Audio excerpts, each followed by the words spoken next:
દીવમાં ગ્રામ્ય વિસ્તારમાં ફ્લેગ માર્ચ યોજાઈ। લોકસભા 2024નું ઇલેક્શન 7 મેના રોજ છે। આ મતદાન શાંત અને ભયમુક્ત વાતાવરણમાં યોજાય તે માટે દીવ પ્રશાસન કાર્યરત છે।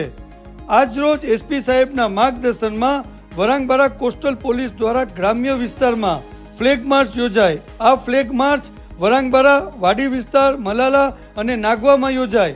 આ ફ્લેગ માર્ચ ઉચ્ચ પોલીસ અધિકારીઓના નેતૃત્વમાં થઈ, જેમાં પોલીસ કર્મીઓ અને IRBNના જવાનો જોડાયા। આ ફ્લેગ માર્ચથી મતદારોમાં સુરક્ષિત વાતાવરણની લાગણી જોવા મળે છે।